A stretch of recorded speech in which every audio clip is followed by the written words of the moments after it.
next cookie we're gonna do is our scalloped cookie. So I'm going to grab the bag that I have with the red lines on it, which is for a more stiff consistency of frosting. This frosting is what we'll be using to create a border along the outside of this scalloped cookie. And it's also the frosting that we'll be using on our piping work on the top of the red cookie that we just made. It'll make a lacy look with some stiffer lines than what we had to flood our cookie with before. So I'm gonna clip, again, this tip off and make sure I've got a good enough size. When I clip it, I open it up a little bit too, so go just follow the line of the seam to kind of open it all the way up and then see how it's dropping. So get an anchor going and then lift and let it drop down. So that looks like a nice thickness of a line for me. If I want to, I can always open it up some more. So what we're gonna do with this, I guess I shouldn't move that. Sorry. What we're gonna do with this scallop cookie is we're going to make edges with the white frosting, and we're gonna pull them down so that they kind of look a little bit lacy as well. You can start where you want, but have your frosting tip cleaned if you need to, and just get an anchor point and then lift up and let it fall down to get another anchor, lift up, and then get another anchor point. And we're gonna stop right here because at this point we need to start to pull the frosting down before it wants to dry up on us. So just lightly pull the frosting with the edge of your skewer here. And we're going to have to build this up. So this will be like our first pass. And you can wet this with a wet paper towel a little bit so that the edges come out a little bit better. And you have to kind of work quickly because it's drying already. It's a pretty stiff frosting. And we're just pulling inward all the way around. And that is just to create a kind of a lacy look. So we're going to go all the way around with that and do that until we get all the way to the other side. So do another anchor point, and I'll make the frosting a little bit thicker this time. I'm not sure that I liked how thin this was, but I can go back and put more on later. So I'm just gonna do 2 and make it relatively thick again. And pull down with the back edge here. Just kind of scrape inward.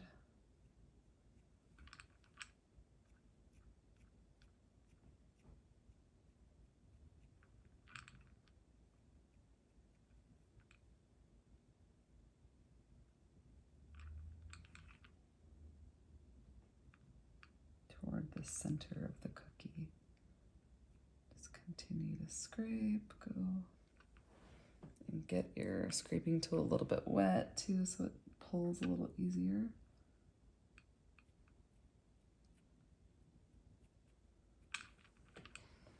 And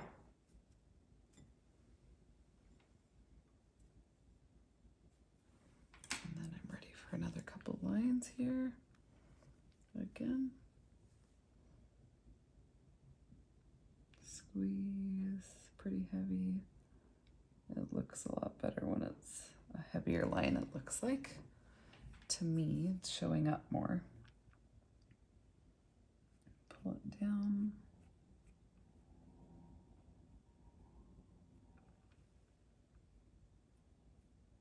Into the center.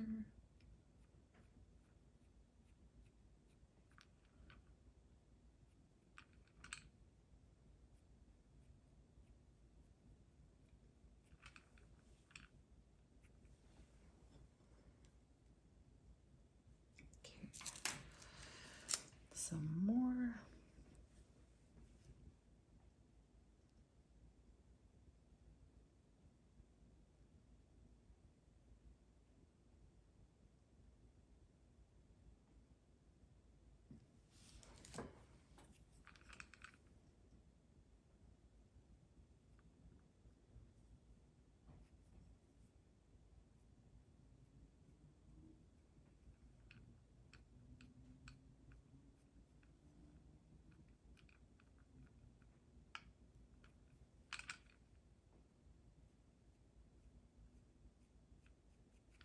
Okay.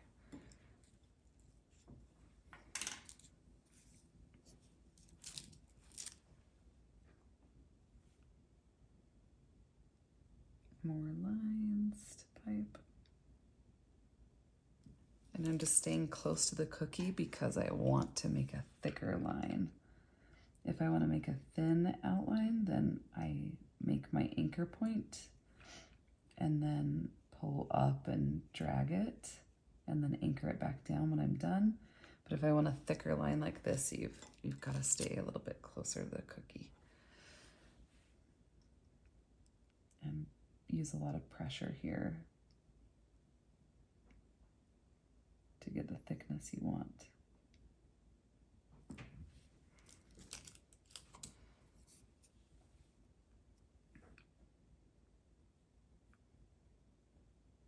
And I'm just trying to pull the frosting mostly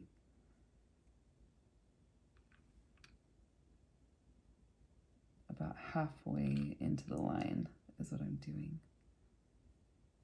So I don't totally destroy the line that I've made, but I'm getting enough frosting to pull it in. This technique, usually we use a paintbrush, but you can do it with other tools as well. This takes a little more finagling.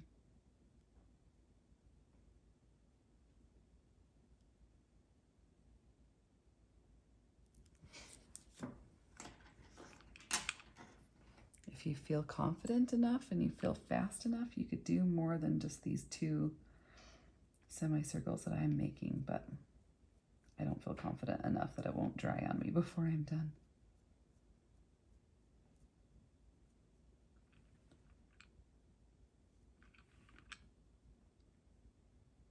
And you don't have to make this thinned out look either. If you just like the hard line around the border, that's fine too. There's a lot of different ways to do it, but this is just one of the fun techniques to use. Lots of different things to get the cookie to look different. And you can try whatever you want to make it look the way that you have envisioned in your mind.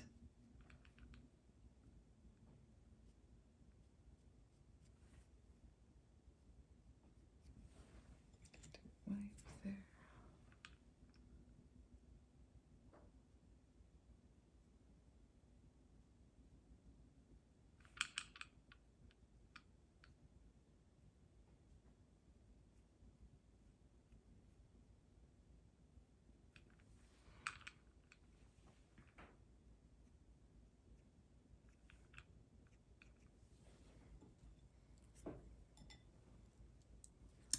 These lines weren't as thick as I want, so I'm going to go back over it and thicken them up.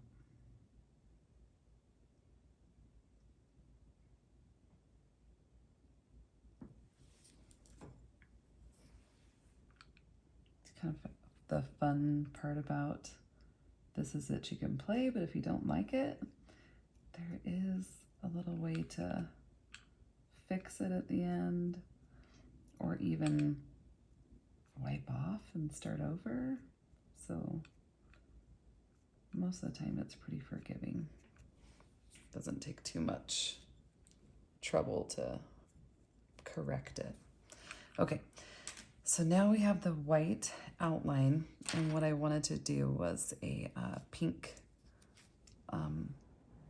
heart just around here.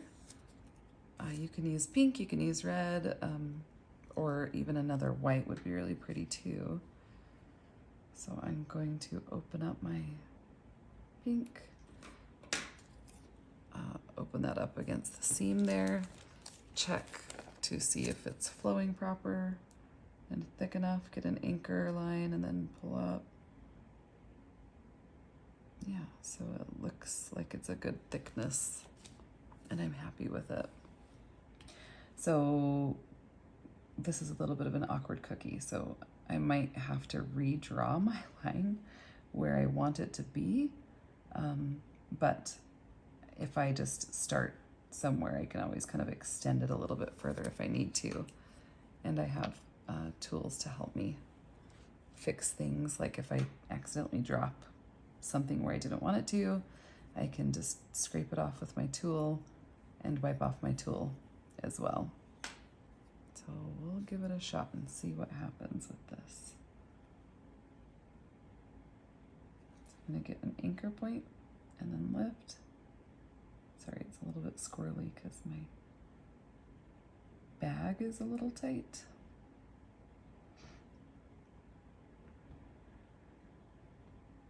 Gonna anchor that there and then kind of come back and clean up my line. Got a little bit wily.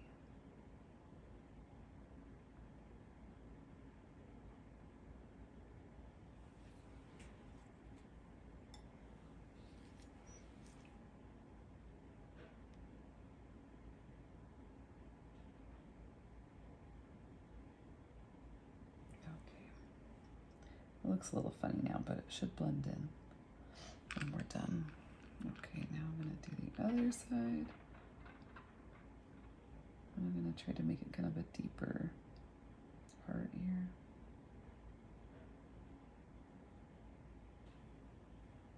This bag is so tight that it's making a lot of pressure, so it's kind of running out a bit faster than I wanted it to, so I've got to clean some things up.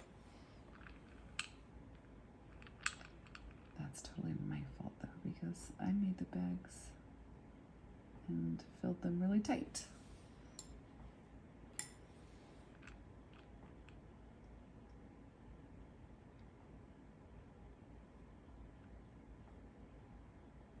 So I'm just going to correct my overcorrection. Wipe my bag tip so it doesn't get too dirty. There.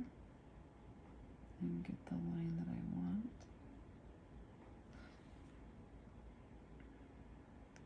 And then I'm going to go back in and fill. And I'm getting kind of close to it as I fill and flood it so I don't create a bunch of air bubbles. If I start filling from up here, it just wiggles and gives me a bunch of air bubbles. And we don't want that. We want smooth frosting that's not filled with a bunch of air bubbles. So it's important to stay pretty close to the cookie as you flood it in. And put a decent amount of pressure to get it out fast so that you can go back in and fix the little pockets that are there and wiggle your cookie so that the frosting settles.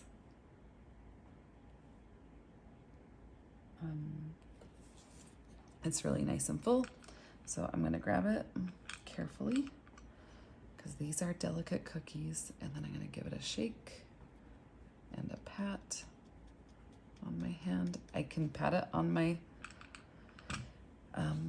table as well, It's just, you do want to be careful because they can break. I've had many a cookie break on me, but it's possible to tap it like that or shake it. Shaking seems to help it settle quite a bit. But I have broken cookies by shaking them too, so just be careful. It looks pretty smooth. There's a little bump here. I'm just gonna tap down with a wet skewer tip. And then look around the cookie. I see some bubbles here that I'm gonna need to just to kind of open up a little bit by pushing the frosting aside, and then kind of tap it back down once you've got the bubble out. You get your skewer wet again after you've got a decent bit of frosting loaded on it. It doesn't do a good job of popping bubbles very much anymore. So keep wiping it clean so you can go back in and get those bubbles out, because they do create craters that don't look very pretty. Sorry, I hope I'm not totally in the way. It's hard to see these bubbles. We're gonna assume I got a pretty good job done there then, so I don't stick my head right over the cookie and block the camera.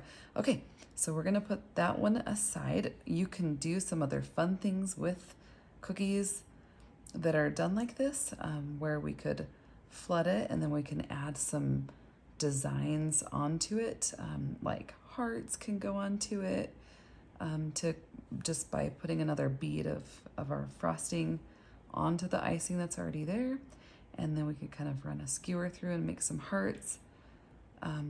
There's other designs you could do just by dropping drops of color to make like little polka dots. Lots of fun things. If you like it like this, you could stop.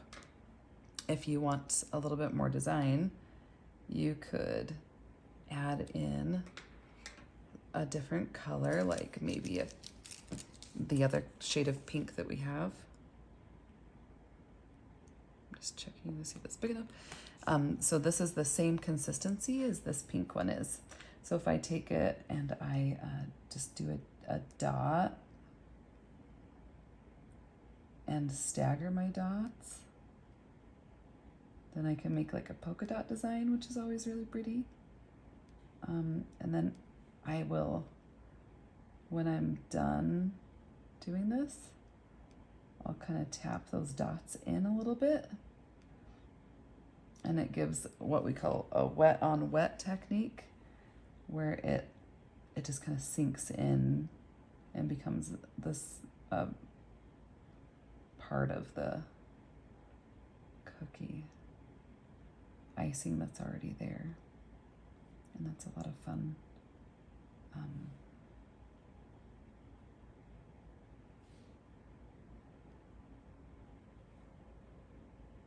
Depends on what you want though.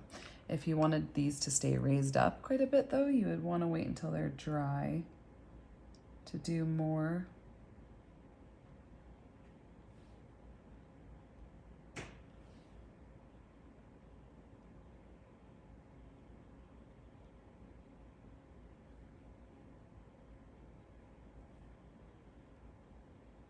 But it's up to you how you'd like to fill your cookie. Kind of fun to play with different ways.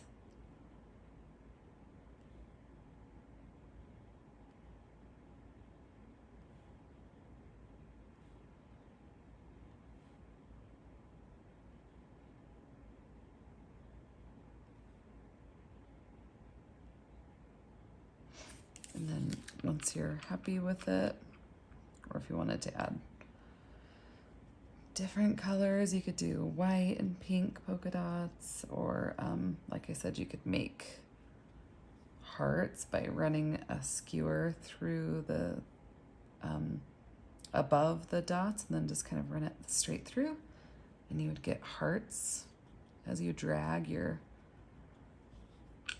skewer through the dots. It makes little heart shapes, which is kind of cool.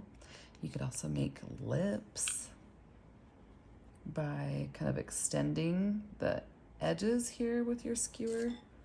So you could just kind of grab these and kind of pull it this way, and then just pull this part of it down. There's lots of things to do. You have to go faster than I'm going though, because it's dry, and they dry so fast that it can be really hard to do the wet on wet technique without being quick about it. And then once you've got what you like, you're good to go. Okay.